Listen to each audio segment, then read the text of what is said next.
அதிகாரம் இருக்கு. அவங்க நினைச்சா அதை சரி பண்ண முடியும். அதுக்கு எந்த ஸ்டெப்பும் எடுக்காதவங்கள நீங்க ஏன் கேள்வி கேட்க மாட்டேங்கிறீங்க? நீங்க மக்களுக்கு என்ன பண்ண போறீங்கன்றத சொல்றதுக்கு தைரியம் ஏன் வர மாட்டேங்குது? ஒரு சின்ன பையனுக்கு இருக்கிற அந்த அறிவு கூட ஏன் அத பத்தி யோசிக்க மாட்டேங்கிறீங்க? கூட பண்றதுக்கு உனக்கு மனசு இல்ல. அப்புறம் என்ன அந்த 10 பேர் கூட நீ பேசின இடத்துல இல்லம்மா. இருக்கிறவங்க அத சரி பண்ணல. அத சரி பண்ணணும்னு ஒருத்தர் வரும்போது ஏன் அத வந்து நீங்க தடுக்கணும்னே நினைக்கிறீங்க?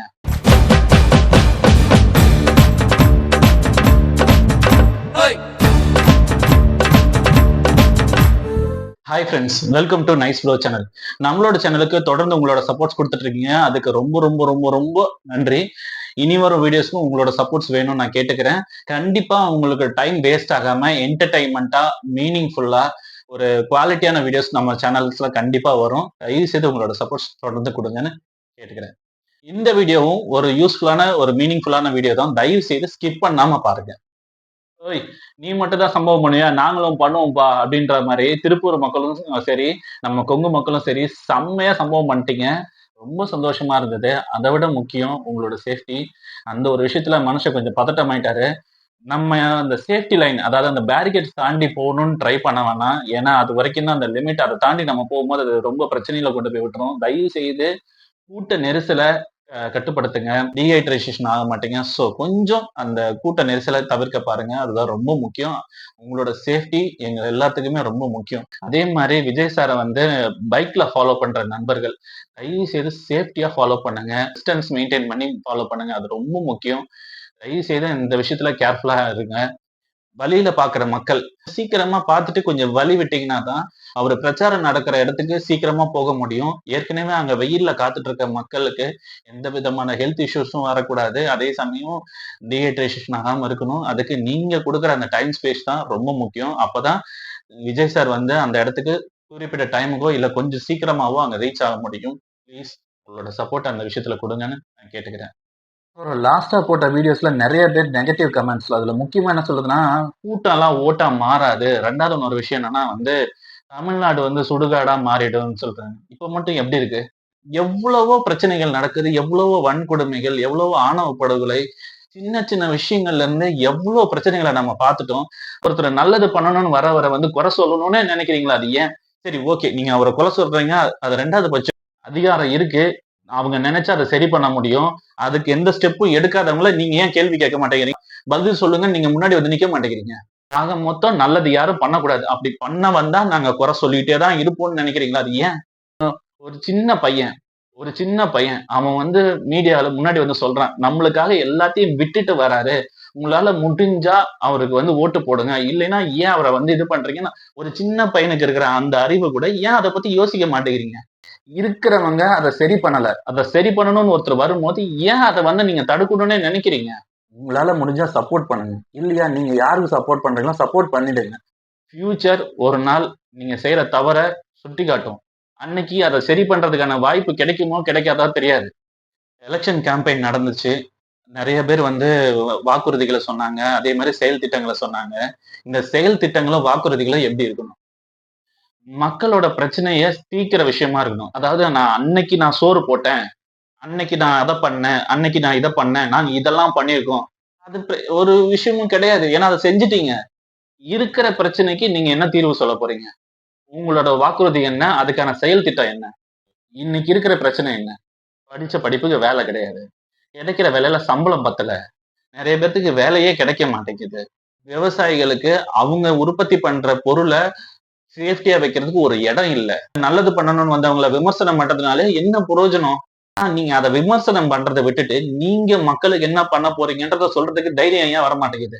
உங்க வாக்குறுதிகள், உங்களோட செயல் திட்டங்கள் மக்களுக்கு புரிஞ்சு, அவங்க அத தெரிஞ்சுக்கிட்டாங்கன்னா, ஆட்டோமேட்டிக்கா அது உங்களுக்கு வந்து வெற்றிய தேடி குடுக்க போது. நீங்க அத செயல் பண்றீங்களா இல்லையான்றது ஆஃப்டர் வெற்றிக்கு அப்புறம் தெரிஞ்சு போக போது. மத்த கட்சிய விமர்சனம் பண்றத நிறுத்திட்டு, தயவு செய்து மக்களுக்கு என்ன பிரச்சனை? அந்த பிரச்சனைய நாம சரி பண்றதுக்கு என்ன பண்ண முடியும்? அப்படின்னு ஒரு ஸ்டெப் எடுங்க. நம்ம தலைவர் விஜய் அவர்கள் சொன்ன வாக்குறுதியில ஒரு முக்கியமான ஒரு விஷயம் நான் சொல்றேன். திருப்பூர் மக்களுக்கு நெறைய சலுகைகள பத்தி சொல்லியிருந்தாரு. அதுல ஒரு விஷயம் சொல்லியிருந்தாரு. வெற்றி சூப்பர் மார்க்கெட் அப்படின்னு ஒரு விஷயத்த சொல்லியிருந்தாரு. அந்த சூப்பர் மார்க்கெட்னால நம்மளுக்கு என்ன யூஸ்? ஒரு சூப்பர் மார்க்கெட் ஓப்பன் பண்றதுக்கு முன்னாடி, அதுக்கு தேவையான கூட்ஸ ஸ்டோரேஜ் பண்றதுக்கு ஒரு வேர் ஹவுஸ் தேவைப்படும். இந்த வேர் ஹவுஸ்க்கு வர கூட்ஸ் எல்லாமே நெசவாளர், அதாவது ஸ்மால் ஸ்கேல் நெசவாளர்கள்ட்ட இருந்து வாங்கி விற்பனை பண்றதுதான் பிளானே. இப்ப இந்த வேர் ஹவுஸ் கவர்மெண்ட் எடுத்து நடத்த போகுது. அந்த வேர் ஹவுஸ்ல வேலை செய்யறதுக்கான ஆட்கள் எம்ப்ளாய்மெண்ட் ஆபீஸ் மூலியமாவோ இல்ல டிஎன்பிசி எக்ஸாம் மூலியமாவோ எடுப்பாங்க. அப்போ கவர்மெண்ட் சம்பளம் அவங்களுக்கு கரெக்டான டைம் கிடைக்கும். வேலை வாய்ப்பு கிடைக்குது. இந்த வேர் ஹவுஸ்ல இருக்கிற பொருள் சூப்பர் மார்க்கெட்டுக்கு வந்தா அதை சேல்ஸ் பண்றதுக்கு salesman, supervisor, bill counter cashiers, AC technicians, lift operators, housekeeping, food and beverage, accounts department, digitalised accounts department, இப்படி எல்லா தரப்பு மக்களுக்கும் இதுல வேலை வாய்ப்பு கிடைக்க போகுது.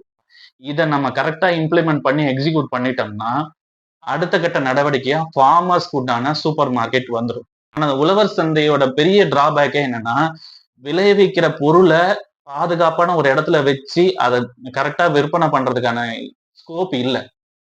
இப்போ இந்த சூப்பர் மார்க்கெட் வரும்போது கண்டிப்பா ஃபார்மர்ஸ்க்கான வேர் ஹவுஸ் கண்டிப்பா ஓபன் பண்ணுவாங்க. அந்த வேர் ஹவுஸ்லயும் வேலை வாய்ப்பு கிடைக்கும். விவசாயிகளுக்கு நிறைய சலுகைகள் அது மூலியமா கிடைக்கும். அவங்களும் அந்த இடத்துல ஸ்டோரேஜ் பண்ணி அவங்களுக்கு தேவையான டிரான்ஸ்போர்ட் எல்லாமே அங்க கிடைக்கும். அவங்க வெளியிலயும் டிரான்ஸ்போர்ட் பண்ணலாம். சேம் டைம் கவர்மெண்ட்டுக்கு அந்த பொருளை விற்கலாம். இப்ப கவர்மெண்ட் வாங்குற பொருள், அதாவது அரிசி, கோதுமை, பருப்பு, காய்கறி, தக்காளி, வெங்காயம், இப்படி எல்லா விஷயமும் சூப்பர் மார்க்கெட்டுக்கு வரும்போது கவர்மெண்ட் பிக்ஸ் பண்ண ரேட்டுக்கு மக்களுக்கு வரும். அப்போ நடுத்தர வர்க்க மக்களுக்கு சரியான விலையில சரியான பொருள் அவங்களுக்கு வந்து சேரும். இப்ப நம்ம ரேஷன் கடையில போய் பொருள் வாங்குறோம் பாத்தீங்க, அது மாதிரி அன்னைக்கு நம்ம சூப்பர் மார்க்கெட்ல போய் பொருள் வாங்கலாம். அப்போ நம்மளுக்கு கரெக்டான ரேட்டுக்கு பொருள் கிடைக்க போகுது. அதுல வேலை செய்யறதுக்கான வேலை வாய்ப்பும் வரப்போகுது. இப்படி எவ்வளவோ நல்ல விஷயங்கள் அடங்கியிருக்கிற ஒரு திட்டத்தை தான் நம்ம விஜய் சார் கொடுத்திருக்காரு. இன்னைக்கு நம்ம கிட்ட இருக்கிற அத்தியாவசியமான பொருள் வாங்குறதுக்கு கூட நம்ம சிரமப்படுற நிலைமையில தான் இருக்கும். இது வேலை வாய்ப்பு அதிகமாகும் போது நிறைய பேர்த்தோட வாழ்வாதாரம் மேல வரும். இந்த மாதிரி செயல் திட்டங்களை கொண்டு வாங்க. மக்களோட பிரச்சனைகள, குறைகளை கேட்டு சரி பண்ண பாருங்க. அதை விட்டுட்டு மத்தவங்கள விமர்சனம் பண்றதுனாலயோ, கமெண்ட்ஸ் பண்றதுனாலயோ ஒரு பிரயோஜனமும் கிடையாது. இன்னைக்கு வரைக்கும் மக்கள் அரசியலை ஒதுக்குறதுக்கான ஒரே ரீசன் என்னன்னா, நம்ம பிரச்சனையை கேட்கறதுக்கு யாரும் தயாரா இல்ல. நம்ம ஏன் அவங்க கிட்ட போய் நிக்கணும்ன்ற நிலைமையில தான் இருக்காங்க. அப்புறம் இந்த நான் வந்து பிரச்சாரம் பண்றதுக்கு நான் பர்மிஷன் கேட்டேன். நான் போய் பிரச்சாரம் பண்ணேன். நானும் வந்து சும்மா ஒண்ணும் உட்காரல. பர்மிஷன் கிடைக்கலன்னு நான் ஒண்ணும் சும்மா உட்காரல அப்படின்னு சொல்லிட்டு நெறைய பேர் வந்து உள்ளார வந்து சவுண்ட் விட்டுருக்காங்க. ஏம்மா, அந்த மனுஷன் வருஷம் வருஷம் ஒவ்வொரு பிறந்த நாளுக்கும் அவருக்கு கிடைக்கிற டைம்ல எல்லாத்துக்கும் உதவி செஞ்சு இந்த இடத்துக்கு வந்து மக்களுக்கு நல்லது செய்யணும்னு வந்திருக்காரு. நீ வாங்குற ரூ. 200 அட்லீஸ்ட் ஒரு 10 பாக்கெட் பிஸ்கட் பாக்கெட் வாங்கி ஒரு நாய்க்காவது போட்டியா நீ? அட்லீஸ்ட் உன் சுய விளம்பரத்துக்காகவாது ரூ. 5 பிஸ்கெட் பாக்கெட்டோ இல்ல ரூ. 3 பிஸ்கெட் பாக்கெட்டோ வாங்கி 10 நாய்க்கு போட்டிருந்தா கூட அந்த நாய் கூட உனக்கு வாலாட்டி இருக்கும். அது கூட பண்றதுக்கு உனக்கு மனசு இல்ல. அப்புறம் என்ன? நான் பேசுற விஷயங்களால ஒரு 10 பேத்துக்கு போய் சேரட்டும். அம்மா, அந்த 10 பேர் கூட நீ பேசின இடத்துல இல்லம்மா. Ignore negativity. தயவு செஞ்சு சிந்திச்சு ஓட்டு போடுங்க. உங்களோட வாழ்க்கையோட அடித்தளமும் உங்க பிள்ளைகளோட அடித்தளமும் இதுல தான் இருக்கு. தயவு செய்து சிந்திச்சு ஓட்டு போடுங்க. விஜய் சாருக்கு சப்போர்ட் பண்ணுங்க.